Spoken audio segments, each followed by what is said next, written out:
Wholesaling, lease options, marketing mastermind. Good morning, everybody. Welcome to the morning session. My name is Gil, and if you can see the screen clearly, and if my audio is coming out loud and clear, go ahead and confirm in the GoToWebinar control panel.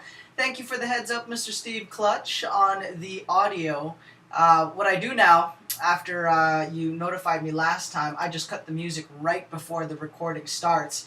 I haven't heard back from Pharrell Williams if we can blast this happy song and use it on our sessions yet, but hopefully we can. But yeah, I am leaving them out of the recordings so that people won't think we are, oddly enough, pirating music. And that's not how we roll here on these 9 a.m. sessions. After all, it is for doing deals, getting feedback and clarifications if we are partnering on some transactions. Some of you guys are our marketing clients. We handle 75 to about 90% of your marketing operations, sending out your text and email, sending out direct mail, running your pay-per-click campaigns, and making your cold calls, screening your sellers, so that in the 45 minutes to an hour and a half that you have available for your business, you're talking to about 5 to 10 people, but these are 5 to 10 people that have verified they want more information, or they have some questions and they need clarification on a few items on how the cash offer is going to work, or how a rent-to-own or a creative financing is going to help their situation. Some of these people are flat-out laydowns, right? I mean, there's nothing you can say or could not say. They are a true motivated seller. They will do a deal, right? Now, whenever I mention the 45 minutes to an hour and a half, there's always one person in the room that would kind of their eyes light up and they totally misinterpret that, right? These are for people that already have extremely busy schedules, and yet on top of their 8, 10, 12-hour days working on their cubic hell, their professions, or whatever keeps them busy, right? They still make time for their business. If you are in a position where you can dedicate more time for your business, then obviously the better, right? My mentor put out some pretty interesting insights here last week. One of them was, you know what, it just boggles my mind how people will only want to spend 30 to 45 minutes on their business when they first get started out, right? I mean, if this is the business that can carve out the lifestyle that you want, because a lot of people have lives, but not too many people have style in their lives, right? You know, why only dedicate that 30 to 45 minutes? You really need to take a look at your situations, find out what activities are not helping you move forward and get out of the situation that you're in, okay? And that can affect you in a number of different ways. Maybe it's your mentality, right? You're still working on a success mentality, an abundance mentality, or just not being lazy, right? I mean, it is what it is, right? There are some days where I absolutely do not want to do anything. These 9 a.m. sessions help keep me accountable, right? Whether I'm presenting on the 9 a.m. or it's somebody else, I know I have to show up, and it helps get my mind set right. It helps jumpstart my day and get in the zone. For a lot of our subscribers that are dialing in from on the East Coast, they check in during their lunch breaks. It helps reset their mindset, gets them excited for the rest of the day and looking forward to focusing on building their business. So do take a good look at your situation. Find out if there's more time that you can dedicate for your business, because at the end of the day, it's your business that's going to make you a fortune, and it's your job that's going to pay the bills and keep the lights on, food on the table, clothes on your back, and the family happy where it currently is, right? So definitely keep that in mind. If the audio is coming out great, do let me know. I will touch base here with some of our panelists. Mr. Clutch, how are things going on your end? You have managed to retreat into the mountains, I hear, and are doing some wild training for the race next week. What's the latest going on your end? Well, I just ran across the street and went for a half-hour run this morning. That's not fair. I mean, we have a race next week in Monterey. Beautiful park. It is the #1 course, in my opinion, and with a lot of the other enthusiasts. It's the #1 course on the Spartan circuit. And Steve has managed to retreat and is already on site running the course, so he does have a nice little advantage there. How are the calls going on your group coaching session? You guys did an additional power hour of phone calls yesterday. What's the latest? Yeah, it was pretty crazy. I mean, for anybody that's been following since I started doing the session again, I was kind of talking about that yesterday. I mean, I was really getting back into a groove from the last time I got tired and burnt out on the phone, so trickling back into Craigslist for an hour a day, and getting ready for a lot of direct mail that's dropping next week. But yeah, yesterday was good. I mean, I verified that a quick claim deed is going to be notarized and mailed to us to pick up a free piece of land. And then I also got confirmation of another contract coming in. So we actually had some really interesting conversations yesterday. It was a lot of fun. And then I actually cut the recording and just made some calls in Podio, so guys that were on live got to see how I manage and work the calls inside of Podio, which was pretty cool. Now, Podio, you mentioned something really funny to me last week, and I think it's a very accurate statement. It's not the first time I've heard that, even from other educators, coaches, consultants, on how a lot of people will want to pretend they play business or that they are in business as opposed to actually doing stuff. And the reason why I share this with you guys on a Friday, because we want to leave you with some food for thought going into the weekend. We got some interesting questions popping up. Bill, I'm going to give you a heads up. Somebody is inquiring about Dodd-Frank, right, and how that affects rent-to-owner lease options.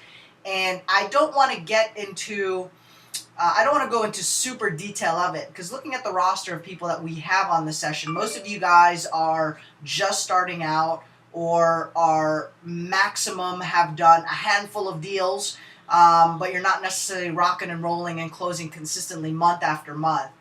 But just to give you a heads up, Bill, maybe just some things to navigate or things to keep in mind when it comes to Dodd-Frank. And I want to put things into perspective on what you guys should really be focusing on. Okay, because some people worry about steps 9 through 10 when they haven't even gotten step 1 through 2, right? I don't know anything about Dodd-Frank. And I got 2 contracts coming in. Right, so we'll put that into perspective on how you should handle that, how it applies to you in your situation, and what you can really focus on. And I'm going to share a story from some of our subscribers. I'm going to share a story about a guy that got started out, implemented stuff real quickly, as opposed to a guy 2 years later is still asking me the same questions.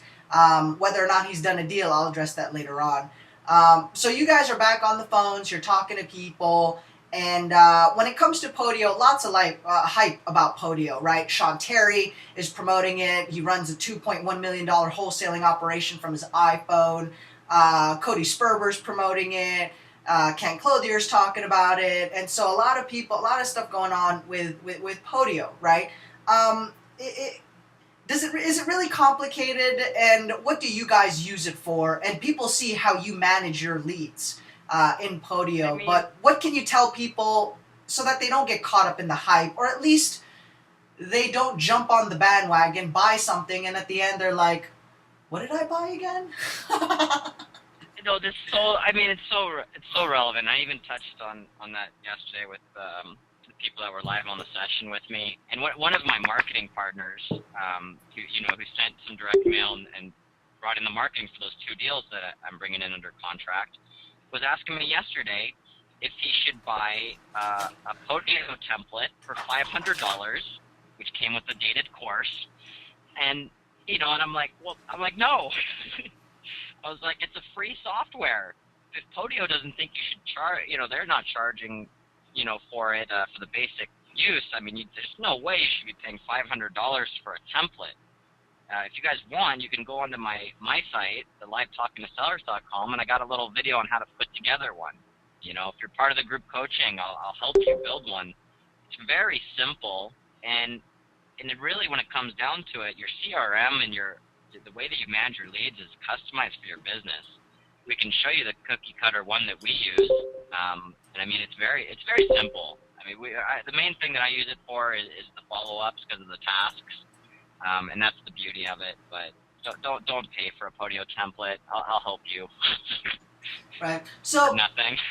if you're just getting started out, and the reason why we stress on that is because, I went to a Trump seminar and I thought Donald Trump was going to show up. I bought a binder for $7,000, and that was everything that I had at the time. And so if you are just getting started out, do you buy a piece of software or do you invest $500 in a marketing budget? I would always lean towards the marketing budget because that would generate leads and deals. Okay, that's a lot of marketing. That's a lot of marketing. That's revenue generating activity, right? Now, I want to relate this to Mr. No Rodriguez, who's a licensed broker here in Southern California. I've been exchanging a couple emails with him, and he's been trying to rack his brains on what can we do for marketing, how can we work with you, and I was telling him, you know what, as much as I'd love to do business with you, you guys seem to have everything covered and handled. You can take the phone calls. You're not sending a high volume of marketing, so you can handle the volume. What you need to do is raise more money for marketing, right?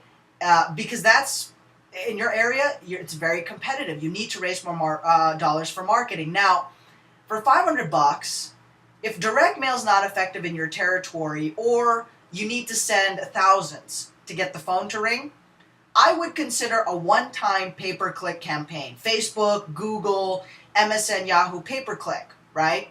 And that would create an influx of leads for your business. And you can work those for about 30 to 45 days. Okay? Within those 30 to 45 days, while you're working your pay-per-click leads, which we can set up for you, by the way, start finding other money partners, other marketing partners. Place ads on Craigslist to find other people who want to get started in real estate, who can bring in the marketing budget that you are looking for or that you need for your business. Okay? I have yet to come across anybody that has consistently placed ads on Craigslist for property scouts and has not found somebody in there with about $10,000 that they are looking to put towards a business in any marketplace. If you're in a busy city with over 3 million in population, okay, chances are there is somebody in there who you can partner and work with. All right, so take a look at pay-per-click, $500, a one-time campaign which just floods the inbox with a whole bunch of leads that you can process and work. All right, now how do you recover your $500 back? Right, you should have about 500 leads in there. If the pay-per-click campaign is done right in a not so competitive area. If it was a competitive area like Los Angeles, for example, then you'll probably bring in about 200 to 300 leads, okay? But you can still refer those leads to a local realtor. And even if it took that realtor 12 months to get a listing out of all those leads, right, you'll still make your money back.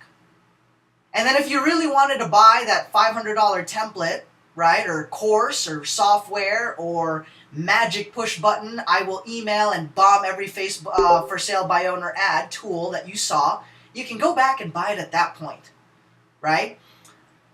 But always lead with marketing and lead generation as opposed to just going right into it, because even if you had a fancy software or tool, where are your leads? Who are you going to call? Who are you going to enter in the spreadsheet?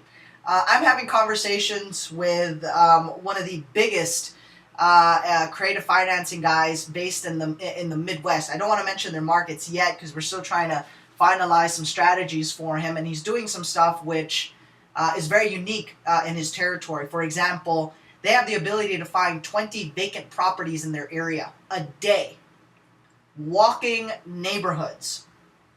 Right? And so he manages his entire operations with Excel. It just blows my mind. I was like, dude, we got to get you on Podio, right? First of all, it only took my team 3 to 5 days to work his leads, and we're already popping a deal out of it, and it's looking really good. Now we can apply Podio because he's got leads that we can manage or that he needs a CRM tool to work and to manage, right? So if you have any clarifications on that, go ahead and clarify it. And Franco, yes, Franco, I think you can relate that to the conversation that Steve and I had just had on how that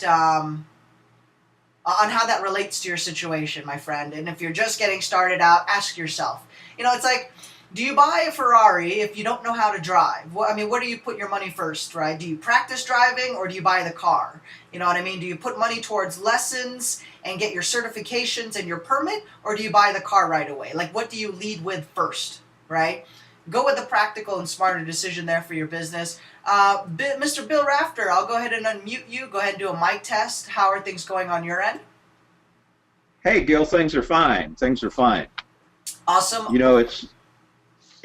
Go ahead. Yeah, no, yes, Dodd-Frank, how to handle that. Just little things and feedback. And these are the kind of conversations that we will have with investors we partner with. We go into detail on how to understand and how to handle that. But looking at the roster of people who are just getting started out, I almost want to say you don't really have to worry about it because it doesn't apply to your situation. You got to get on Craigslist and call first. But just so people understand, how can we put things into perspective? How should we handle that on a day-to-day basis?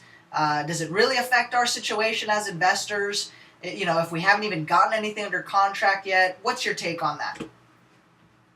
Well, don't worry about it unless, if you're doing owner financing, you have to be aware of it. And if you're doing lease options, you have to be aware of it. There's about 3 or 4 or 5 bullet points. Interesting, I spent, 6 hours last night researching Dodd-Frank, so, this must be karma or something. Specifically for the transaction that I mentioned, in the state of Nevada. And so I wanted to make sure that we're in compliance on that deal. And anyway, I sent my findings over to our joint venture partner. But anyway, yeah, I spent all night looking at the regulations and stuff like that. Also, number 2, Gil, I sent you an article in the call box there on the call right now. I just sent you a link. Mm-hmm. You can click on that, and this was an article that was written by a well-known investor who I respect, and it's a really good article dealing exactly with that issue. It's real short. It won't take you 10 minutes to read it, and it specifically addresses Dodd-Frank and lease options. But just a couple of quick bullet points, and here's what he suggests in regards to Dodd-Frank and lease options. And if you want to read the article and you think it has value, you can post it up on the notes. But number 1, this is Bill Watson. He's a really knowledgeable guy. And he says, this is lease options Dodd-Frank. This is real short. It's 4 quick items. Number 1, keep your property, your monthly lease amount near or at fair market rent in your area. So don't overcharge on monthly rent. Keep it right close to whatever the fair market rent is. You can find that on Trulia or Zillow or Renometer or Realtor.com, in your area to find out what the fair market rent is. No rent credits. Or he says, and if you cannot live without them, keep them low in comparison to the monthly rent. Number 3, the option strike price, that means the price you're going to charge the tenant buyer, should be at or near fair market value. And I suggest you document how you arrived at this price, which means that, you're going to do, if you were going to buy a property, either for your own portfolio or you're going to wholesale it, you're going to do comps on the property and find out, what the thing would be worth. Number 4, do not attempt to pass a substantial amount of repairs and maintenance to your tenant buyer. Leaky faucets and stopped up toilets would be okay. Roof repair and furnace replacement would not. So those are the 4 items that give you kind of some guidelines, Gil, and that's short and sweet, and back to you. Nice. So keep it simple, guys, right? Keep it really, really simple. You want to take a look at, I mean, at the end of the day, and the way I understand it is, don't jack up the price and make it super unreasonable that doesn't make sense. And I've told that to sellers, right? When we're on the phone with the homeowner, and I let them know, I mean, yeah, you can get your asking price or close to retail. Now, provided it's a realistic price, Bob, if you're asking 100,000 over everybody else in the neighborhood, we're going to need to figure out how the house is worth 100,000 over everything else, right? But I'm willing to figure that out, right? And have a conversation to see if it's even possible, right? Let's see if it's even possible.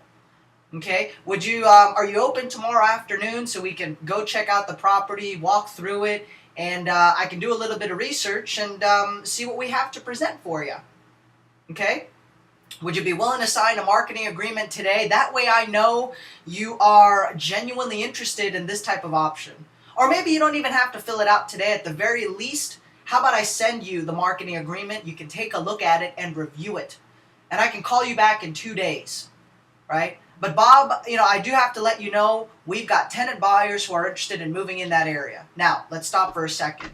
Whether you have tenant buyers or not, I can tell you there is buyers interested in that zip code, okay? The reason why I know that is because we had done some research and we applied either a heat map where the hottest transactions or the highest volume transactions is happening, so there are buyers interested. That's the reason why I say that. Or we have been told by an agent that here are the zip codes where people are buying, right? Now, Bob, I'll call back in a couple of days, but I do have some other homeowners that I'm interested in talking to in the area because it looks like there are other people who are looking to sell their house and get top dollar in a very similar situation like yours. So I just want to let you know, right? So you do like a Philly fade, a California roll, you do a takeaway, you pull back a little bit, and then they will start to come and chase you afterwards. So rent prices have to be accurate. Pricing on the property, right? You have a breakdown on how the numbers work, which, by the way, we do provide the seller. Bill, when he consultant partners with you on the deal, there is a breakdown on how the number works. In fact, they have to sign off that they understand that here is how the numbers work to protect all parties involved, right? That everybody's got their big boy pants, big girl pants on, and they know what they're getting into, right? Last but not the least, don't try to tack on all of the repairs onto the side of the buyer, right? So don't tack on all the repairs, right? And so these are practices that we have been implementing even before Dodd-Frank came into the picture, right? That's the way we have been doing business. We aren't sticking people in homes that don't make sense, or simply because a buyer has $50,000 to put down, no intention of buying it, we'll let them move into the home, right? So overall, right, if you are just getting started out, right, and again, somebody asked the question, should we buy? If your decision is between lead generation and marketing as opposed to a fancy tool, software, or course, go with lead generation, right? Go with marketing, because all those tools and those software will tell you, hey, you need leads, right? So go with leads. Move forward at the end of the day. Somebody here is asking, Gil, is there any training that you guys have on how to fill out documents? As a matter of fact, there is. And I did have that prepared here for you, Michelle. We have training videos, how to fill out property information sheets and option agreements, how to fill out a purchase contract, and using DocuSign. If you want to use your DocuSign, that's okay too. And so check out video 4 and 5 on our website. Devin, can you put in your phone number so we can give you a call? I have your email on there, but I want to make sure we touch base with you here today. I know we were supposed to have a conversation about handling some of the calls for you. You just sent out a lot of direct mail recently. But if there's other pieces of info I was supposed to send, do let me know. Hey, Gil. Mm-hmm. Yeah, one other comment about pricing and lease options, and this is an objection that comes up quite often, is, for instance, I'll give you an example. I was working a while back, I was, working with a realtor and trying to move one of their properties on a lease option.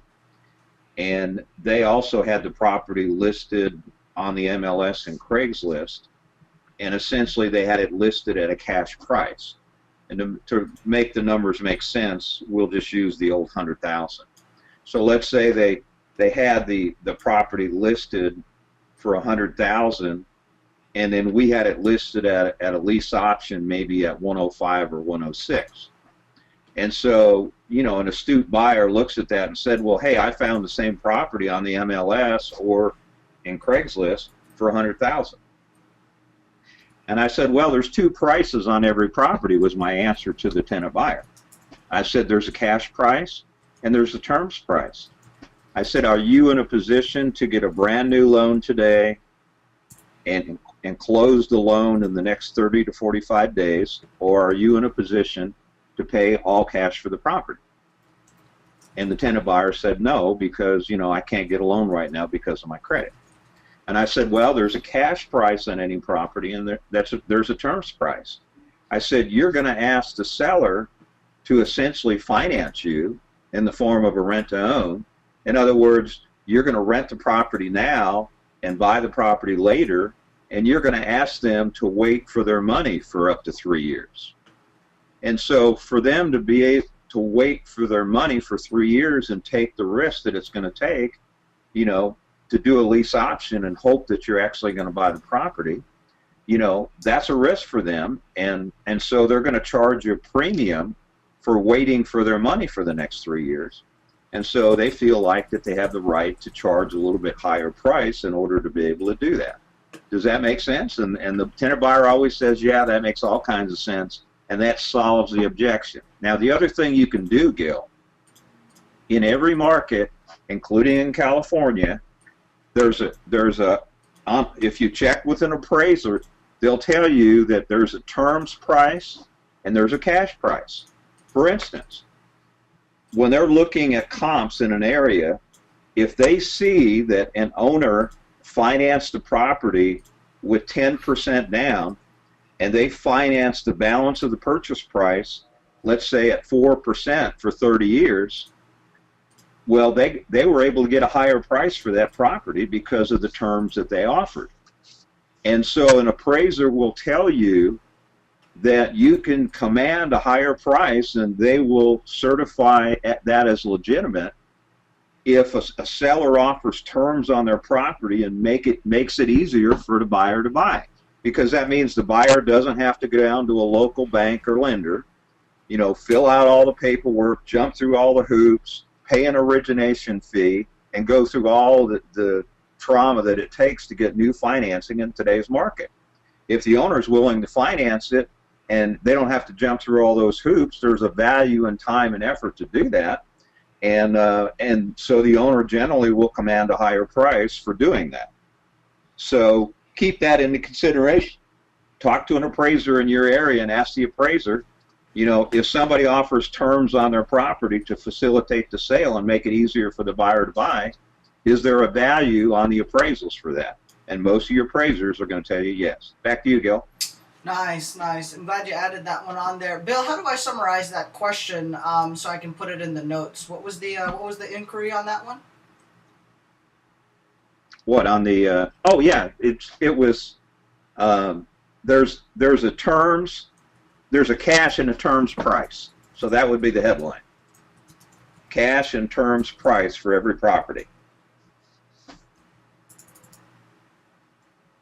And just briefly, if a seller is going to get cash or cash to a new loan and close in 30 to 45 days, they're willing to discount their price for cash. But if you're asking the seller to finance the property in some way, either through a rent-to-own or owner financing, then they're going to command a higher price for offering terms. Got it. Mary here is asking or mentioned, I tried to access the videos yesterday and they did not play. It might have been my computer. Do I need to be a member of the 101 memberships? Thank you again for a great job. Most welcome. Glad you're enjoying the content. Really do appreciate it. And these videos, you don't need to purchase anything. They are available on the site for training and direct application. They're also free. I think you might just have to refresh. Try it on a different browser. If you can see on here, I am on the site right now, and all the videos are displaying correctly. And so somebody here asked, do you guys cover pre-screening? And yes, we do. It's actually in video 10. And so if I play the video, it should play. And so far it is playing. She had asked that question up on our forum, and I had responded to her, and I said, just, have either you check or have their manager of the mortgage brokerage check to make sure that's not a violation. Oh, that's so funny. I thought Bill was talking. It was actually the video. So yeah, the videos are playing. Sometimes you might have to refresh. Try it on a different browser, Mary, but it looks like the videos are playing here. They're playing okay, right? They are playing okay. I'm still going through the training videos on your site. Awesome. Glad to hear you are going through all that. Good stuff. Nice. Any other questions from the group? Go ahead and type it in. That way we can cover some of those items here this morning. The replays from yesterday's session, they actually just uploaded on our YouTube channel. So they will go live today. So let me take a second here just to update the group so you know what's going on the replays. We interviewed Eric Infinite Torrente on the 27th, Wednesday, I believe, right? Or sorry, Tuesday. And so that was about an hour and 40 minutes of purely picking his brain as a virtual wholesaler, what he's doing, what he's not doing. And I hate to burst your bubble, but this again is another active wholesaler that is just keeping things simple, right? Sends postcards, manages everything using Google Docs, and is doing deals virtually in multiple territories, right? Part-time DJ, really interesting story, lives out in New York. So that's on the 27th. So we do have additional replays that will be posted on the website. We will get those up here today, right? So do not worry. They will make the website. Looks like Eric, Maria really enjoyed the session. Yes, I believe it's the same Devon. I don't see him typing on here. But Mr. Clutch, let me go ahead and send you his email address. Go ahead and connect with him. I only have his email here. I'm going to type it in the chat line. We won't. I think I can get his phone number. Yeah. Awesome, awesome. So we got that one going. And here we go. So sweet. Yes, the workshop tomorrow is happening. I will be actually teaching and doing the marketing component of that workshop. For all those who are attending, bring your challenges, problems, whatever is keeping you stuck, and our goal is to get you unstuck. When you leave the workshop, we want to make sure you have a clear marketing plan, all right? If you don't have leads, we got lots of them. So we are going to cut leads right at that session and start assigning them to you so that you can work them in a timely manner. Please work these leads. They are leads that we use in our own business, and you know, we've gotten paid from it. And I mean, 3 weeks ago I was sharing that story of and I sat down with a lady who wanted to get started in real estate, said she would make the phone calls, and you know what? I was like, you know, we'll give you a fair shot. Let's try something here. I sent her some leads to go ahead and called on. All she had to do was call cash buyers that I had personally already done the research on. All right, and we already had a deal to wholesale. All she had to do was call a buyer who already purchased deals in that zip code. She said she was going to do it over the weekend. She didn't.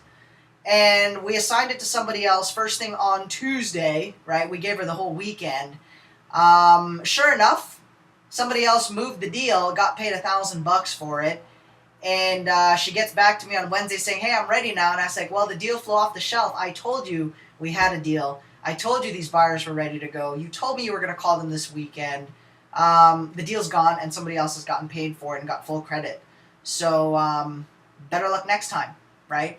And so, Franco, I just want to bring it right back here, especially if we don't have any other questions from the group here. What is the YouTube channel for the recordings? Franco, I'll give you the link right now.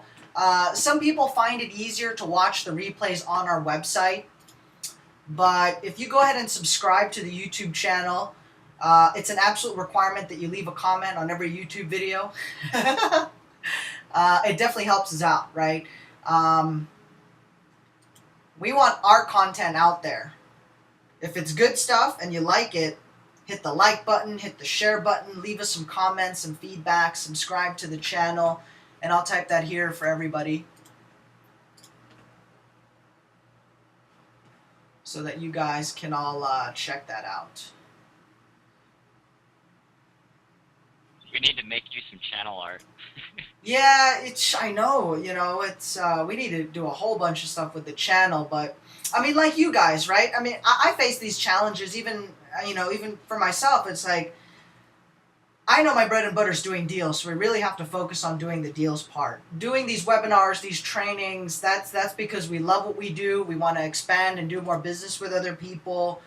We don't like seeing people get scammed and duped into the dumbest programs and courses that are out there, or are sold on buying something which may not be necessarily for them. I mean, at the end of the day, guys, you just got to put things into perspective. And does this person make money selling courses, or does this person benefit from doing deals? And so what's going to help you in your situation? So I sent out that YouTube link, Franco. And I shared a story here earlier about, two different investors, one of which had gotten started with us about 2 years ago. His name is Kyle. And some of you guys know him, some of you don't. But Kyle got started watching our videos. Kyle was one of my very first subscribers ever before anybody knew anything about me and before we were putting stuff online.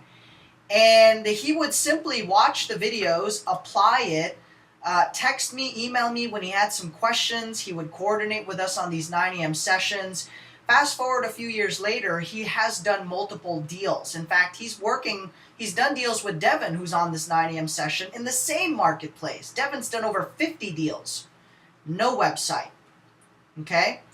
And so a lot of people get hung up on the whole website thing, or they focus on step 9 through 10. For example, racking your brains about things that don't affect your deal right now or your personal situation. Okay? And so with this other investor, 2 years ago, I started consulting and exchanging emails, trying to help him out. He's been wanting to work with us. He has yet to do any marketing. And so has he done a deal in the last 2 years? None. Not a single one. He's in the same spot where he has started out. He's still trying to figure, he's still thinking about whether or not to do marketing. He's worrying about his website. He's worrying about different, he's worrying about things that don't affect his situation, right? I mean, he's wholesaling and he's racking his brains about the Dodd-Frank. I mean, does it really affect the wholesaling? You know what I mean?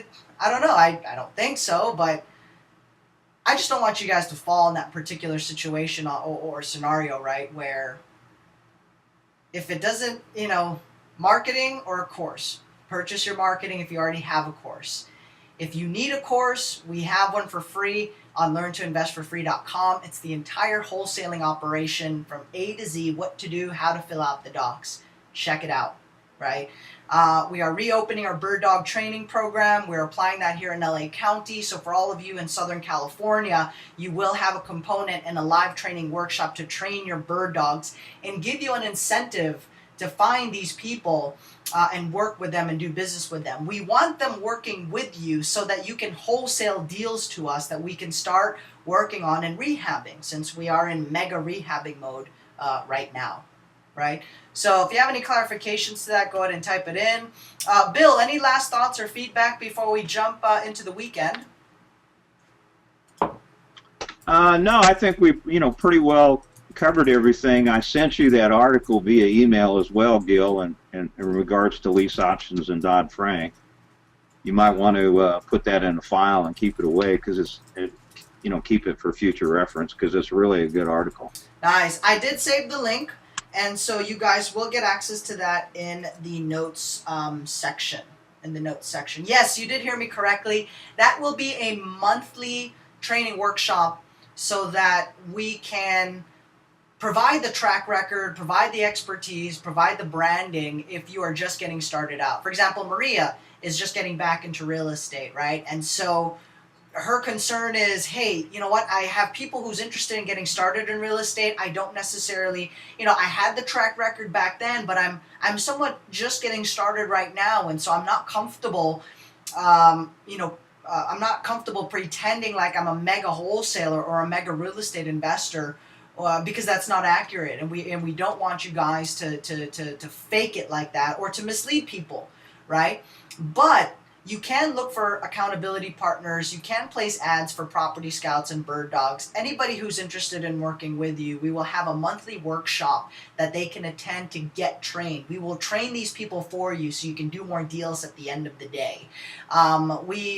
In between these other people that's going to drive neighborhoods for you, they will have marketing budgets, which we want for, which you can maximize and work with, right? You can do deals virtually. You can do deals in other, you can do deals here in your backyard, where we have everything in place there for you. Bill, you started getting on the phone with a broker here recently, and what's the turnaround time? Because they picked up an appointment already. Could you expand or share that story a little bit here? Because somebody here is asking how quickly, when they get started, are they able to work leads, make offers, and gain some traction? Well, I was on a telephone call with an investor in the South yesterday. We had time to, make about 10 phone calls. In fact, what I actually did, because the investor did not have a good three-way calling system, I actually used my fax landline. Here's what we did, Gil. The investor went ahead, as per my instructions. When we had the call, I wanted them to go ahead and go through the Craigslist, the local paper, the local penny saver, for rent ads, and pull out about 20 leads in the areas where they wanted to buy properties, and get the basic information for those leads. So they had that information available, and all I asked them to do is, I did two things. I used the old Claude Diamond technique. Is I said, don't tell me anything about the property, just give me the phone number. And I got on the phone and said to the seller, apologize for calling you. My partner gave me this number. I have no clue what it's about. Could be real estate. Do you have a property to sell? And the seller says, well, I do. I said, well, how can I help you? And the seller started selling me on the property. So they told me about the property. I said, wow, it sounds like a great property. Why on earth would you ever want to sell such a nice property? And they told me one of them was because the father died, and I sincerely apologize for that.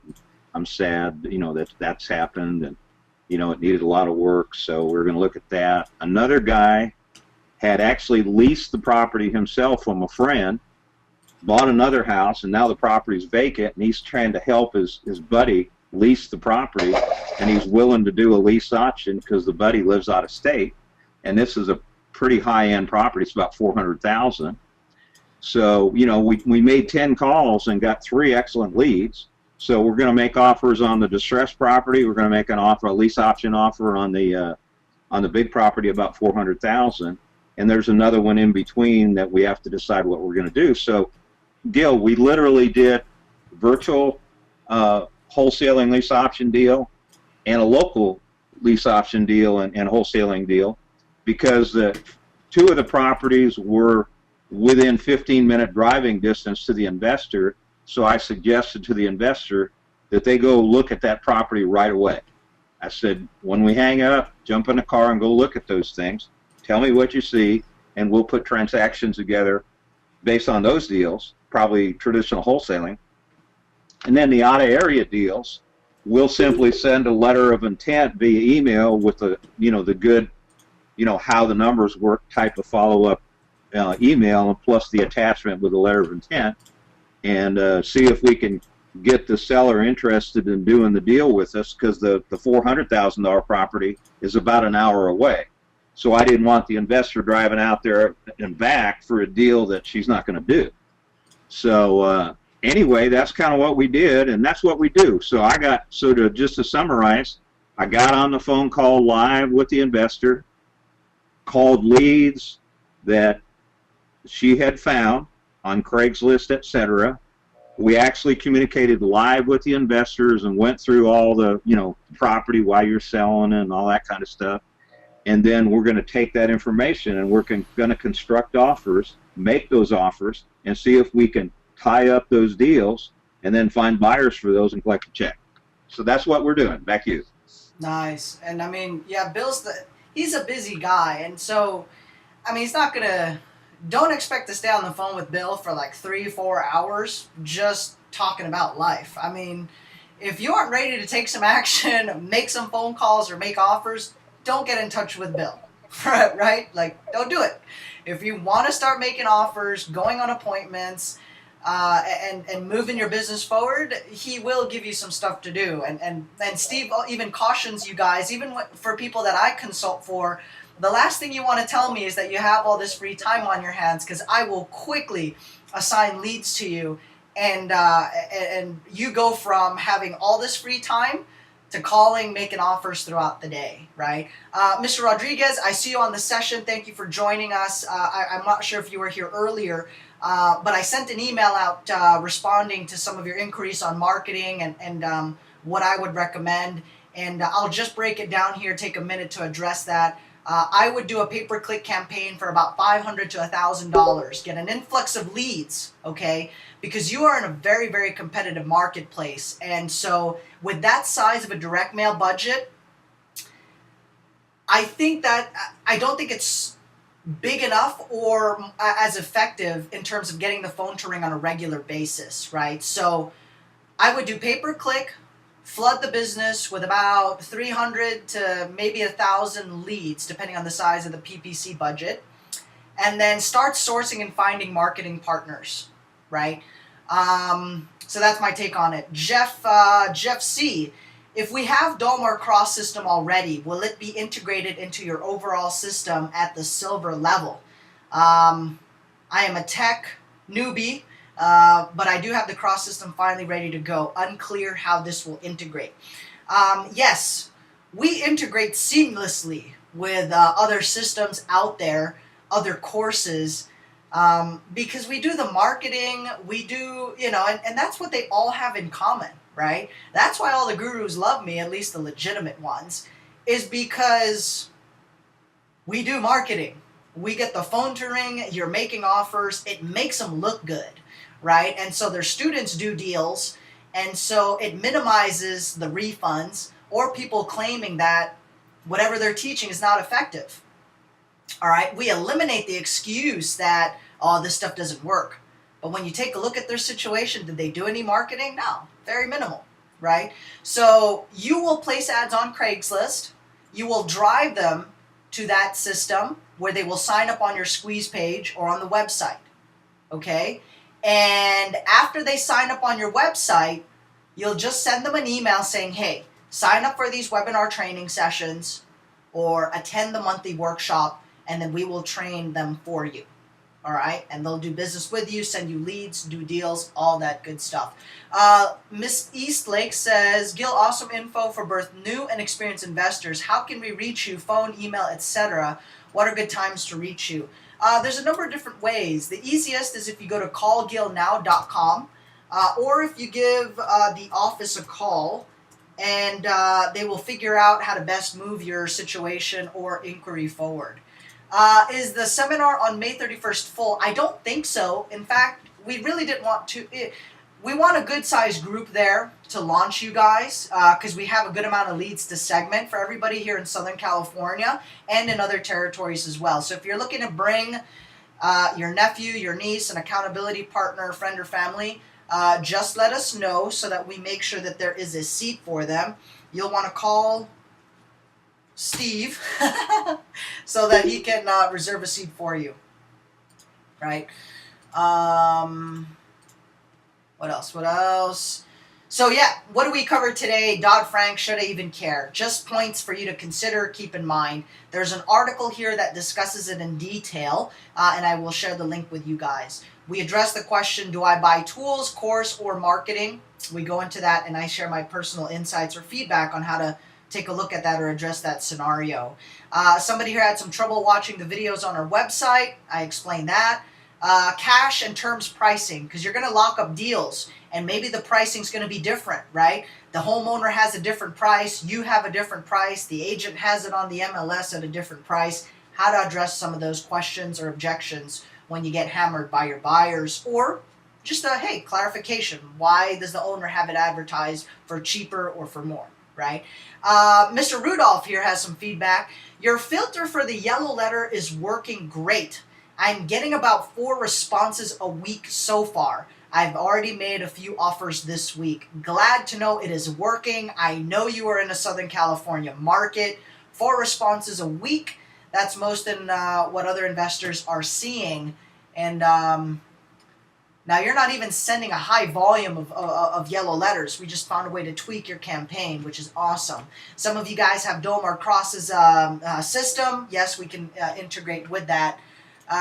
Text Steve or call Steve. Yes, either way would work. Let me just copy some of these comments on here so we can save it in the notes section. And I am feeling so much better. Thank you. Thank you for asking. I'm ready to rock and roll. I have a race next week in Monterey, and we're absolutely excited about that. Steve was saying there's no backing out, and I go, you know what? They're going to airlift me off that mountain before I even quit or back out of that race. So got all excited this morning. We got some awesome questions and inquiries from you guys. Great feedback here from the group, and so that is awesome.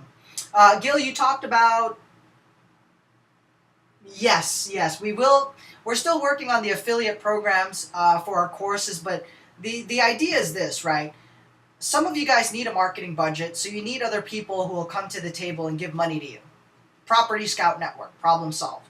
In addition to that, we want to be able to offer you guys the opportunity to generate affiliate commissions and products on our courses, on our programs, our trainings, and workshops. So we are working on that right now. But I mean, our bread and butter is doing deals, so that's what keeps us busy these days.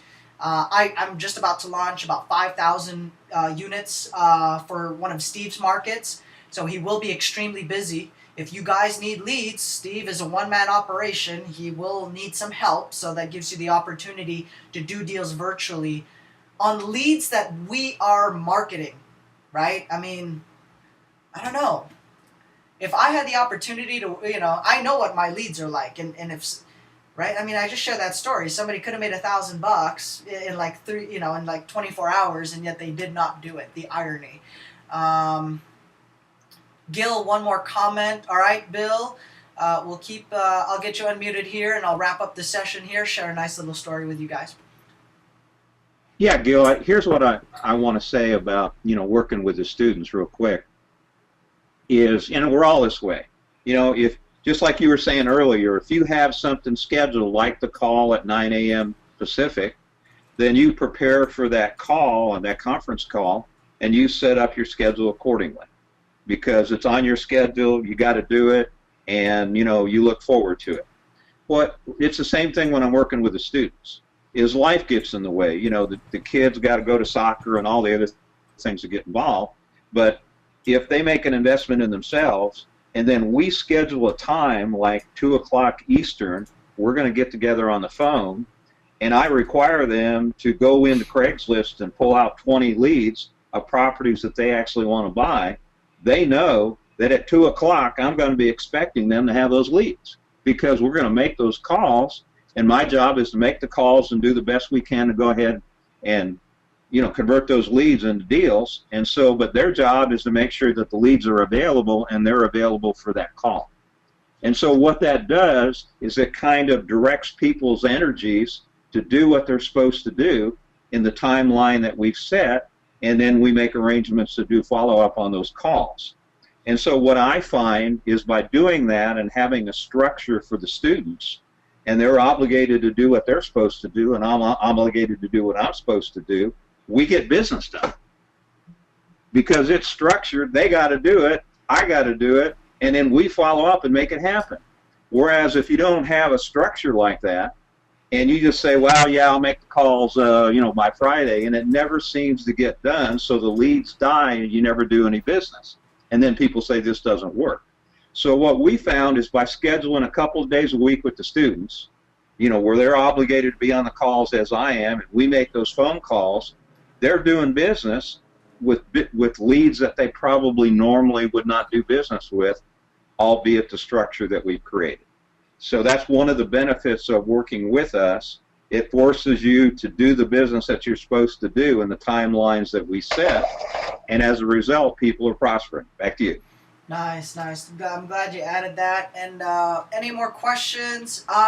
Gil, will you guys be doing anything up in the Sacramento or NorCal territories? You know what? We actually are. I am coordinating with Mr. Henry Serrano so that we can establish a nice little group, an active group out there. I know that territory is in demand for some good training, and that's what we're going to be coming to the table with. Now, when we have these workshops, guys, we're holding them at hotels, we're holding them at venues, and so they charge us, right? And we need to cover those costs. So we work out pricing where we can cover those costs, and at the same time make sure everybody can make it and it's a good time and date, right? So some of them, if you guys can provide us a venue, then that would be awesome. If we have to look up a venue, cover those costs, I think Henry might have a nice little venue, which isn't going to cost us anything, which is awesome. But yes, so some workshops, there is a paid component to it because there's costs that we do need to cover. But I mean, all you have to do is build out your property scout network and work with these guys. We will train them, right? We will train them for you. Bill is right. It's all about the teamwork. Awesome. Yes, it's going to cover the NorCal territory here, says Henry. So no other questions are popping up. I think we should be good to go. Packed session here today. The smaller the font on the notes, the more questions, comments, and inquiries that we cover. That's how it works, right? So it will go in the replay section of the website. Give us about 12 to 24 hours to get this one up and running. More replays will be posted here today. I'll close out the session with this fun little story, give you guys some food for thought throughout the weekend. And I love going to the circus. I've gone to the circus a bunch of times when I was in the Philippines. They come here into Venice and Santa Monica every so often, and we'll go check them out, right? And so in this particular story, in any circus, they always have the tigers come out. And that, for me, is my favorite part of the show.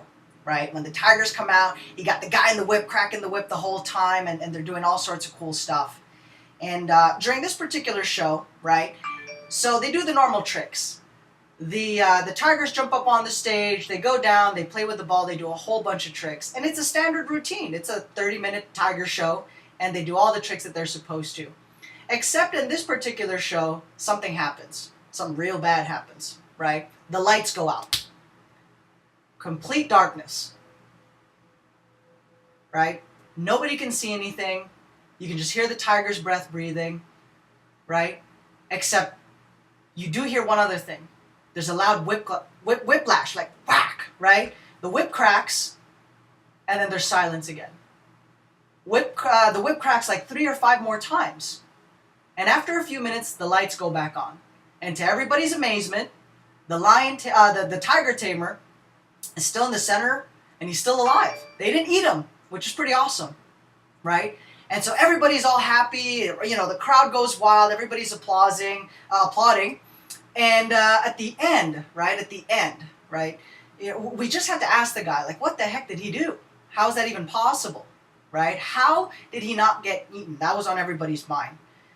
And when they asked the tiger guy, right, what was your secret? How'd you not get eaten?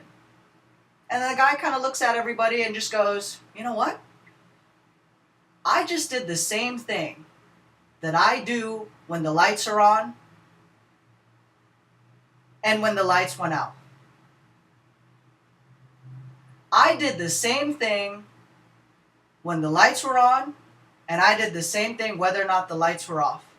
The Tigers knew the drill. We ran the routine. Didn't matter if the lights were on. Didn't matter if the lights were off. And everybody was kind of like dumbfounded there for a second. Wow, that's pretty profound, right? So I want to leave you guys with that thought. Whether you're having a good day, whether you're having a bad day, right? Are you doing the same thing, whether somebody's watching you, whether nobody's watching you in your business?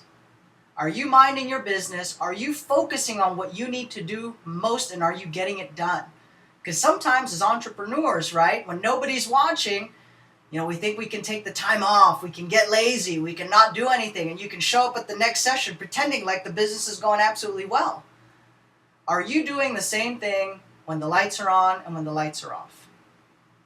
Right? Day in and day out, whether you're having a good day, whether you're having a bad day, right? Think about that throughout the weekend. I'll see you guys first thing on Monday. Replays go live. And on behalf of everybody on these sessions, have a great day, everyone. Happy Friday. See you at the workshop. Bye-bye.